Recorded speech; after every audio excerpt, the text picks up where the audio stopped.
The Landlady. Billy Weaver had travelled down from London on the slow afternoon train, changing trains on the way, and by the time he got to Bath, it was about 9 o'clock in the evening. The air was very cold, and the wind was like a flat blade of ice on his cheeks. "Excuse me," he said, "but is there a fairly cheap hotel not too far away from here?" "Try the pub down the road," a man at the station said, pointing. "They might take you in. It's about a kilometre along on the other side." Billy thanked him and picked up his suitcase and set out to walk to the inn. He had never been to Bath before. He didn't know anyone who lived there, but his boss at the head office in London had told him it was a splendid city.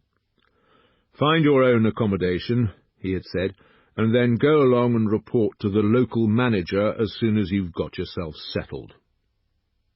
Billy was 17 years old.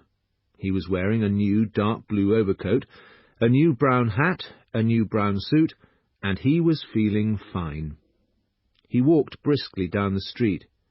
He was trying to do everything briskly these days. All successful businessmen, he had decided, were brisk. The top men at head office were brisk all the time. They were amazing. There were no shops on this wide street, only a line of tall houses on each side, all of them looking the same.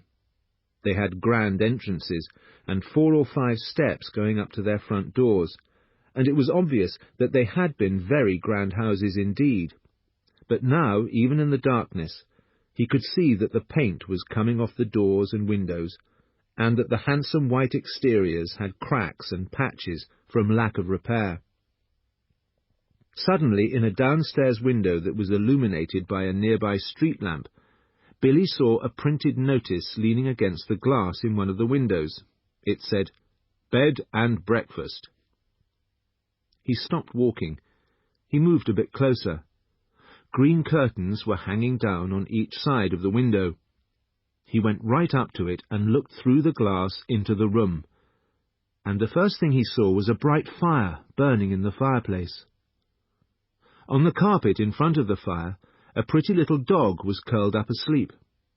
The room itself, which he could only see in half darkness, was filled with pleasant furniture. There was a piano and a big sofa and several comfortable armchairs.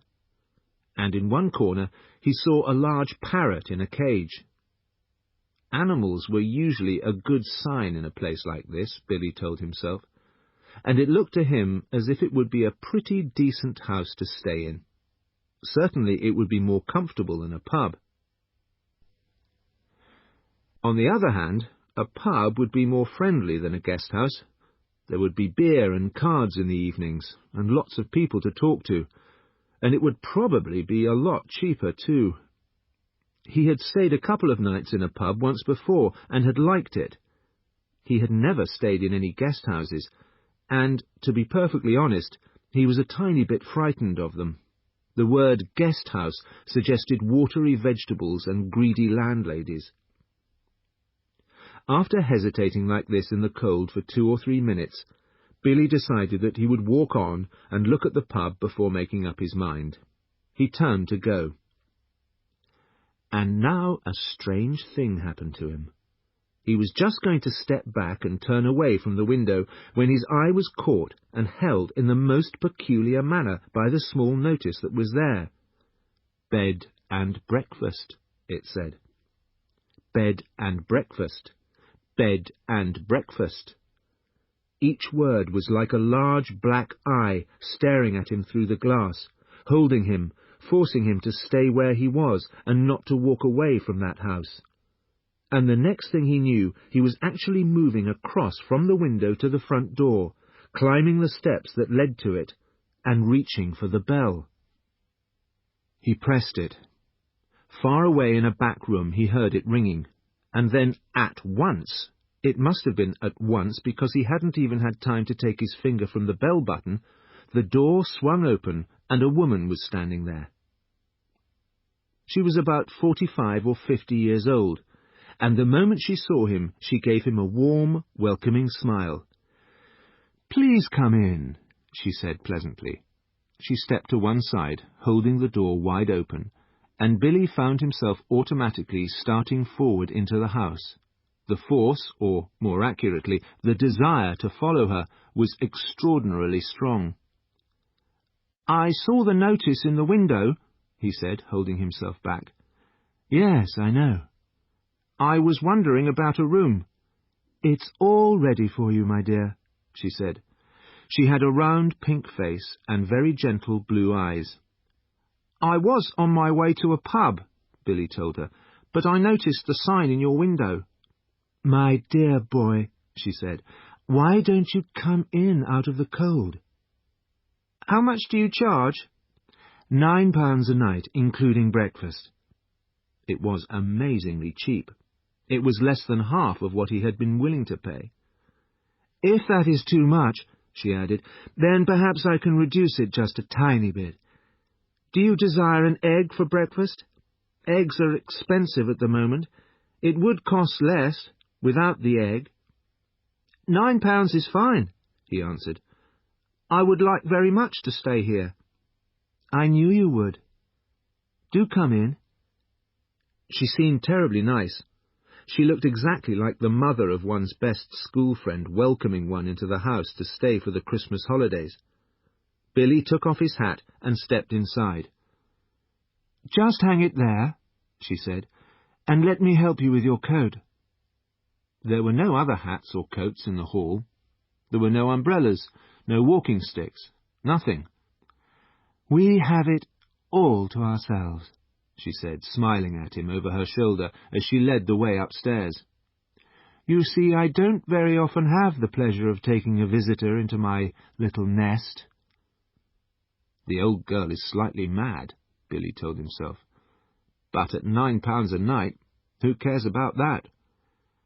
"I should have thought you'd be simply full of visitors wanting to stay," he said politely. "Oh, I am, my dear, I am. Of course I am. But the trouble is that I am just a tiny bit careful about whom I choose, if you see what I mean." "Ah, yes. But I'm always ready. Everything is always ready, day and night in this house, just in case an acceptable young gentleman comes along. And it is such a pleasure, my dear, when now and again I open the door and I see someone standing there who is just exactly right."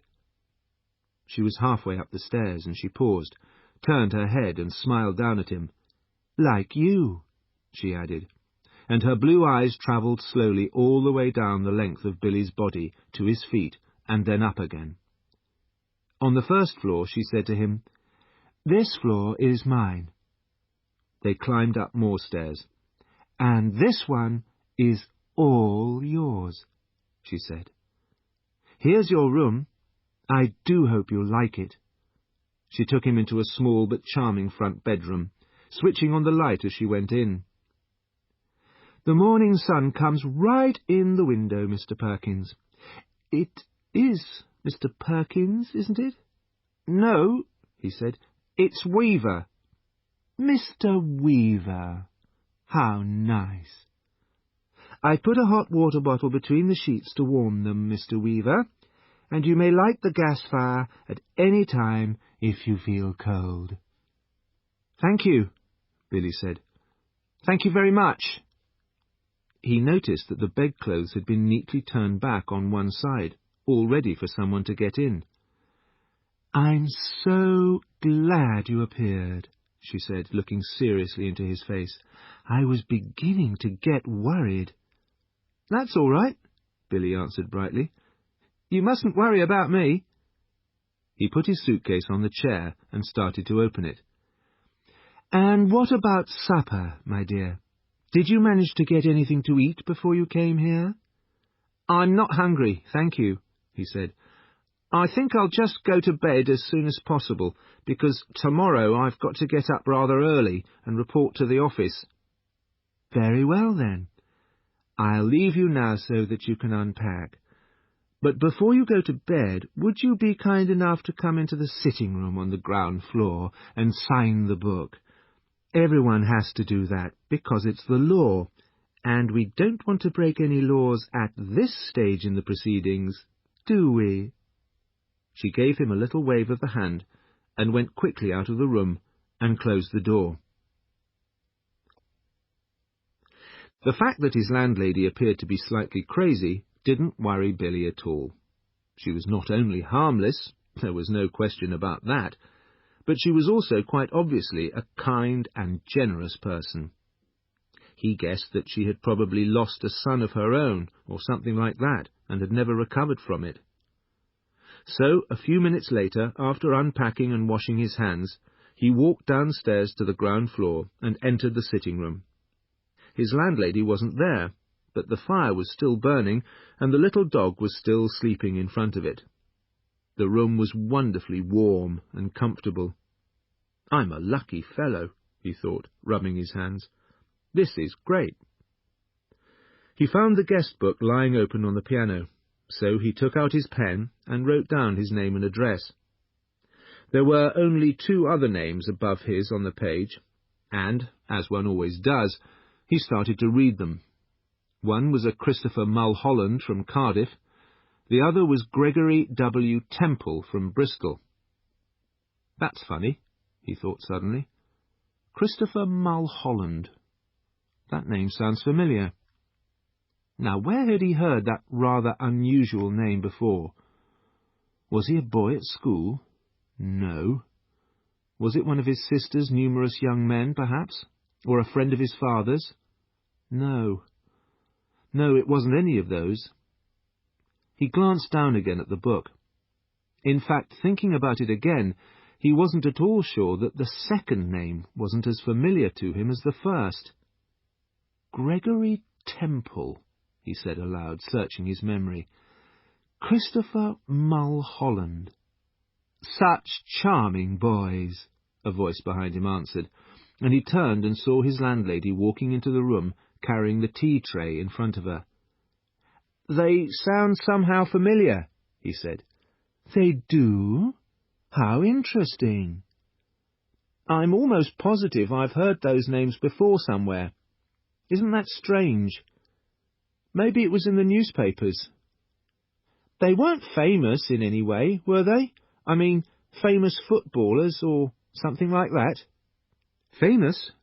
she said, setting the tray down on the low table in front of the sofa. "Oh, no, I don't think they were famous. But they were extraordinarily handsome, both of them, I can promise you that.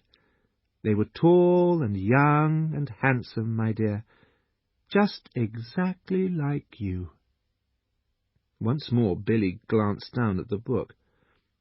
"Look here," he said, noticing the dates. "This last entry is over 2 years old." "Is it?" "Yes, indeed. And Christopher Mulholland's is nearly a year before that. More than 3 years ago." "Oh dear," she said, shaking her head. "I never would have thought it. How time flies away from us all, doesn't it, Mr. Wilkins?" "It's Weaver," Billy said. "Weaver." "Oh, of course it is," she cried, sitting down on the sofa. "How silly of me. I do apologize. Do you know something that's extraordinary about all this? Both those names, Mulholland and Temple, I not only seem to remember each one separately, but they appear to be connected as well, as if they were both famous for the same sort of thing, if you see what I mean." "Well, come over here now, dear, and sit down beside me on the sofa, and I'll give you a nice cup of tea and a biscuit before you go to bed." Billy watched her as she busied herself with the cups and saucers. He noticed that she had small, white, quickly moving hands and red fingernails. "I'm almost positive I saw them in the newspapers," Billy said. "I'll think of them in a second. I'm sure I will." There is nothing more annoying than a thing like this, which remains just outside one's memory. He hated to give up. "Now, wait a minute," he said. "Wait just a minute. Mulholland, Christopher Mulholland. Wasn't that the name of the schoolboy who was on a walking tour through the West Country, and then suddenly— Milk?